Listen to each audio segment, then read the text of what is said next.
اعوذ باللہ من الشیطان الرجیم بسم اللہ الرحمن الرحیم الحمد للہ رب العالمین الصلاة والسلام علی افضل الخلق محمد وآلہ الطیبین الطاہرین.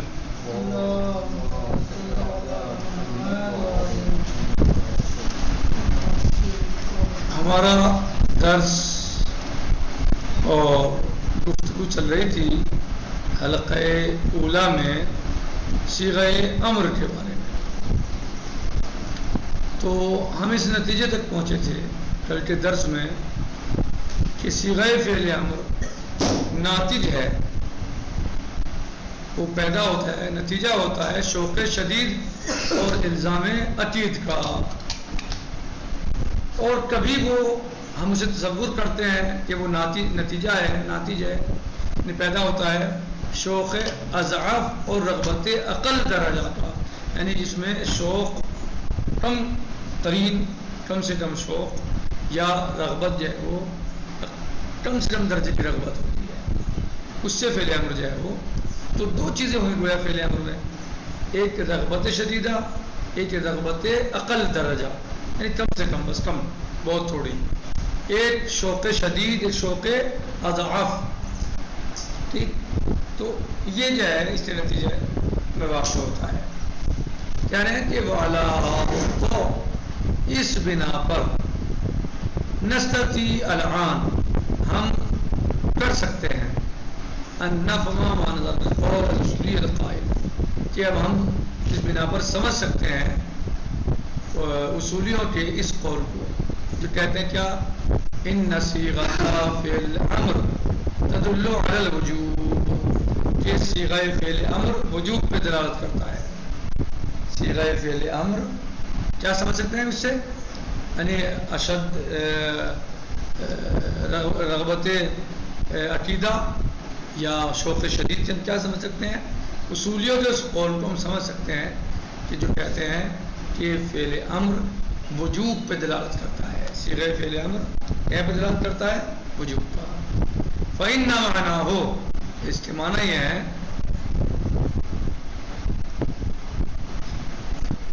أَنَّ الصِّيغَةَ قَدْ وَضَعَتْ لِلنِّسْبَةِ الْإِرْسَالِيَّةِ بِوَصْفِهَا نَاتِجَةً عَنْ شَوْقٍ شَدِيدٍ وَإِلْزَامٍ عَقِيدٍ. اس کا مطلب یہ ہے، اس کے معنی یہ ہے کہ صیغہ قد وضعت، وہ کیا ہے، وضع ہوا ہے نسبت ارسالیہ کے لیے، بے وصفہا، اس اعتبار سے کہ وہ ناتج ہے، یعنی پیدا ہوا ہے، نتیجہ ہے شوق شدید کا اور الزام عقید کا. یعنی جب شوق شدید اور الزام عقید ہوگا، الزام عقید کیا مطلب، یعنی لازمی ہوتا عقید کے ساتھ، الزام لازمی ہونا، ضروری ہونا، عقید یعنی تاکید کے ساتھ. تو فعل امر کہیں پہ دلالت کرے گا، وجوب کا. فَإِنَّ مَعْنَاهُ أَنَّ الصِّيغَةَ قَدْ وَضَعَتْ لِلنِّسْبَةِ الْإِرْسَالِيَّةِ بِوَصْفِهَا، یعنی صیغہ امر جو ہے وضع کیا گیا نسبت ارسالیہ کے لیے، بِوَصْفِهَا، اس صفت کے ساتھ کہ وہ ناتج ہے شوق شدید اور الزام عقید سے. وَلِهَذَا، نسبت ارسالیہ سننا ہی ہوگی، کل مثال دی تھی انہوں نے، جیسے شکاری اپنے کتے کو اپنے ہدف کے لیے بھیجتا ہے، وہ ارسال کرتا ہے نا، بھیجتا ہے. وَلِهَذَا يَدْخُلُ معنى الالزام والوجوب، لہذا داخل ہوں گے الزام کے معنی، الزام کے معنی اور وجوب کے معنی ضمن الصورہ، اس صورت کے ضمن میں، السلام علیکم، التي نتصور بها المعنى اللغوی، اس صورت کے ضمن میں ظاہر ہوں گے معنی، کہ داخل ہوں گے کہ نتصور بها المعنى، جن معنی سے ہم تصور کرتے ہیں، جن سے ہم معنی لغوی کا تصور کرتے ہیں. تصور بها المعنى اللغوی للصیغہ، صیغے کے لیے، معنی لغوی کا ہم تصور کرتے ہیں صیغے کے لیے. عند سماعها، جب اس کو سنیں، دون یصبح فعل الامر مرادفا لکلمۃ، ادھر جا رہے کیا تو آپ کو دون یصبح فعل الامر مرادفا لکلمۃ الوجوب، یہ سوائے اس کے کہ فعل امر جو مرادف نہیں ہے کلمہ وجوب کا، یعنی جو آپ کو ایسا کلمہ فعل امر جو ہے وہ مرادف ہے کلمہ وجوب کا، ایسا نہیں ہے، فعل امر جو ہے وہ کلمہ وجوب کا مرادف نہیں ہے۔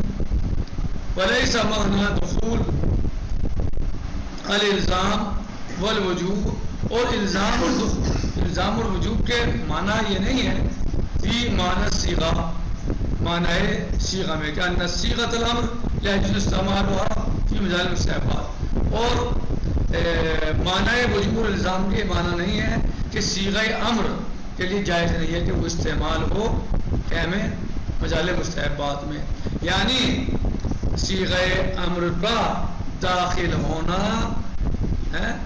الزام اور وجوب میں، اس کا مطلب یہ نہیں ہوتا کہ وہ الزام اور وجوب میں داخل ہو تو اب اس سے مستحب نہیں سمجھا جا سکتا، اس سے فعل امر سے صیغہ امر سے، ایسا نہیں ہے، یعنی ایسا نہیں ہے کہ وجوب میں داخل ہو رہا ہے تو بس اس سے مراد وجوب ہی ہے، نہیں، بلکہ اصل یہ ہے کہ وجوب اگر جو ہے فعل امر میں فعل امر میں شوق شدید ہے اور رغبت عقیدہ ہے تو مطلب وجوب میں ہے، الزام میں، اور اگر جو ہے رغبت عذاب ہے، شوق ضعیف ہے، شدید نہیں ہے، تو پھر وہ وجوب میں تھوڑا ہی ہے، صحیح، یعنی فعل امر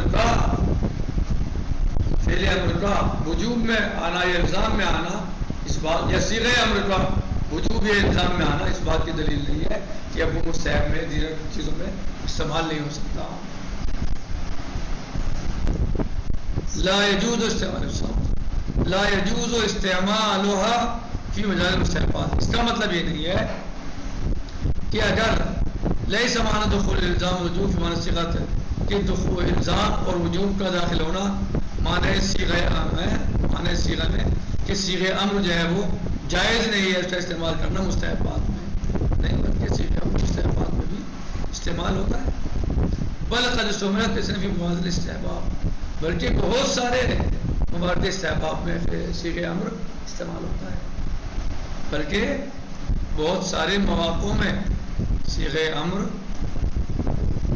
مستحبات میں استعمال ہوتا ہے، بہت ساری جگہوں پر صیغہ امر کا استعمال ہوتا ہے مستحبات، کما استعملت فی موارد الوجوب، جیسے کہ امر استعمال ہوتا ہے موارد وجوب میں، اسی طرح بہت سارے مقامات ایسے ہیں جہاں مستحبات میں امر استعمال ہوتا ہے۔ ولكن استعمالها فی موارد الوجوب استعمال حقیقی، لیکن صیغہ امر کا استعمال ہونا موارد وجوب میں یہ استعمال حقیقی ہے، کیوں؟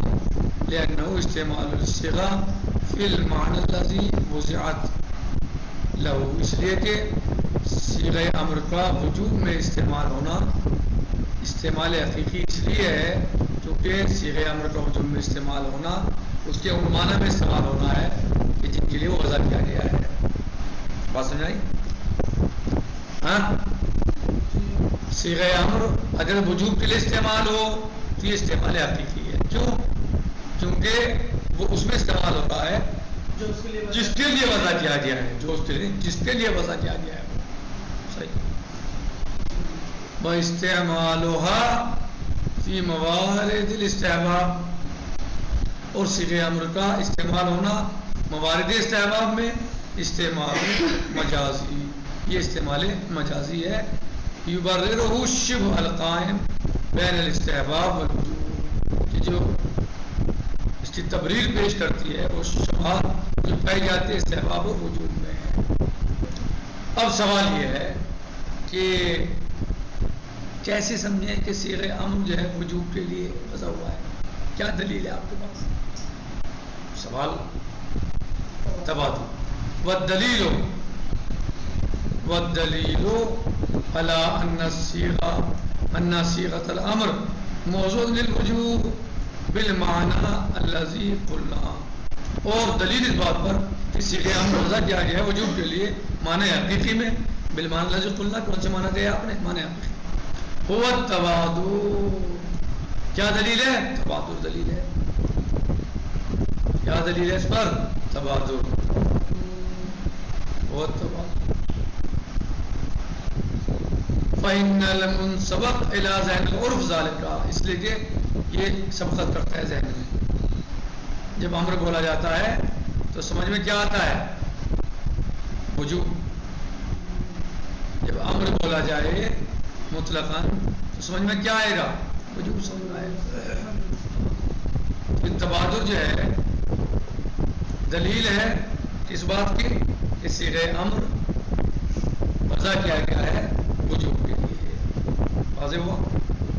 بشہادت ان الامر العرفی، اس گواہی کے ساتھ کہ بے شک عامر عرفی یعنی جو عرف عام میں لوگ امر کرتے ہیں، عرف عام میں امر کرتا ہے، اذا امر المکلف، جب وہ مکلف کو امر کرے، بصیغۃ الامر، صیغہ امر سے، ولم یأت المکلف بالمامور بہ، اور مکلف جو ہے وہ اس پر انجام نہ دے مامور بے کو، معتذراً، کسی عذر کی وجہ سے، بأنی لم اکن عارف ان ھذا واجب اور مستحب، مثلا یہ کہے وہ کہ میں نہیں جانتا تھا یا میں نہیں جانتا کہ یہ واجب ہے یا مستحب ہے، لا يقبل منه العذر، تو اس سے عذر قبول نہیں کیا جائے گا. مثلا عرف عام میں کوئی عامل حکم کرے کسی صیغہ امر سے اور وہ اس کو انجام نہ دے جسے امر کیا جو مکلف ہے، عذر یہ پیش کرے کہ میں نہیں جانتا تھا کہ یہ جو مجھے امر دیا گیا ہے یہ واجب کے لیے ہے یا مستحب کے لیے ہے، کیا اس کا عذر قبول ہوگا؟ لا يقبل منه العذر، اس کا یہ عذر قبول نہیں کیا جائے گا.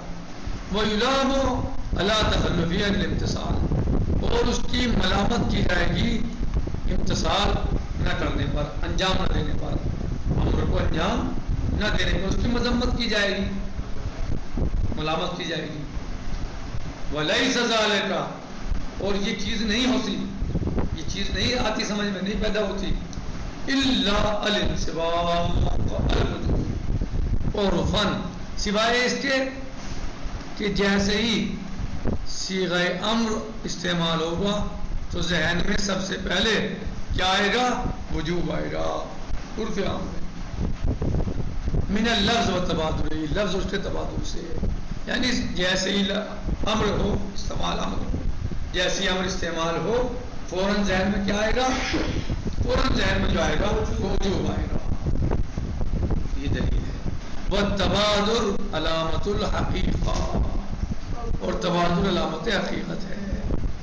ہاں تو کیا کہا انہوں نے کہ ایسا نہیں ہے کہ صیغہ امر صرف اور صرف وجوب میں استعمال ہوتا ہو، وجوب کی یا وجوب میں استعمال ہوتا ہو، یا صیغہ امر کی جگہ وجوب اور وجوب کی جگہ صیغہ امر کو لینا، نہیں، یہ دونوں ایک دوسرے مترادف نہیں ہے، بلکہ جو صیغہ امر ہے اس کا وجوب میں استعمال ہونے کا مطلب یہ نہیں ہے کہ جائز نہیں ہے اس کا استعمال ہونا مستحبات میں. صحیح؟ یعنی صیغہ امر کا یہ خلاصۃ القول اور نتیجہ الدرس ہے، دھیان سے سنیے. یعنی صیغہ امر کا وجوب میں استعمال ہونے کا مطلب یہ نہیں ہے کہ وہ مستحبات میں استعمال نہیں ہو سکتا یا نہیں ہوتا، بلکہ جس طریقے سے صیغہ امر یا فعل امر وجوب میں استعمال ہوتا ہے اسی طریقے سے بہت سارے مواقع موارد میں صیغہ امر مستحبات میں استعمال ہوتا ہے. اب فرق کیا ہے دونوں میں؟ جب صیغہ امر وجوب میں استعمال ہو اور جب صیغہ امر استحباب میں استعمال ہو، کا فرق دونوں میں حقیقت اور مجاز کا ہے. جب صیغہ امر یا فعل امر وجوب میں استعمال ہو تو وہ حقیقی معنی میں استعمال ہو رہا ہے، وہ اس کا استعمال حقیقی ہے. اور جب صیغہ امر استحباب مستحب میں استعمال ہو رہا ہو تو وہ استعمال مجازی ہے. کیا دلیل ہے آپ کے پاس؟ جب صیغہ امر وجوب میں استعمال ہو تو وہ حقیقی میں استعمال ہو رہا ہے، وہ استعمال حقیقی ہے، وہ معنی حقیقی میں استعمال ہو رہا ہے. اور جب صیغہ امر معنی مجازی میں استحباب میں استعمال ہو تو معنی مجازی یا استعمال مجازی ہے. کیا دلیل ہے آپ کے پاس؟ کہہ رہے ہیں دلیل ہے تبادر. دلیل کیا ہے؟ تبادر. تبادر کیا ہے؟ کیسے کہ جیسے ہی کوئی انسان حتی عرف عام میں بھی، جب عرف عام میں کوئی انسان کسی کو امر کرے کسی کام کے بارے میں، جب انسان کوئی امر کرے کسی کام کے بارے میں اور مکلف اس کو انجام نہ دے، جسے امر کیا جا رہا ہے اسے انجام نہ دے، اور عذر میں یہ پیش کرے کہ مجھے تو معلوم نہیں تھا، میں نہیں جانتا تھا کہ یہ امر وجوب میں استعمال ہو رہا ہے یا استحباب میں، تو عرف عام میں اس کا یہ عذر قابل قبول نہیں ہے، اس کے عذر کو قبول نہیں کیا جائے گا. سمجھے؟ عرف عام میں اس کے اس عذر کو قبول نہیں کیا جائے گا، بلکہ اس کے عمل نہ کرنے پر، امر کو نہ بجا لانے پر، امر کے انجام نہ دینے پر اس کی مذمت اور ملامت کی جائے گی. لہذا اس سے نتیجہ یہ نکلا کہ جیسے ہی امر صیغہ امر استعمال ہو تو فوراً ذہن میں وجوب آتا ہے، یعنی یہ ذہن میں معنی وجوب کا سبقت کرنا، جیسے ہی امر ہوا صیغہ امر استعمال ہوا فوراً ذہن میں معنی وجوب نے سبقت کی. تو یہ سبقت، یہ تبادر، یہ علامت عقیدت ہے. تبادر ہی علامت عقیدت ہے. الحمدللہ رب العالمین. السلام علیکم ورحمۃ اللہ تعالی وبرکاتہ. فی امان اللہ. خدا حافظ. اس کو مباحثہ کریں اور مطالعہ اچھے طریقے سے کریں. پھر بھی نہ سمجھ پائے تو پوچھ لیجیے. فی امان اللہ.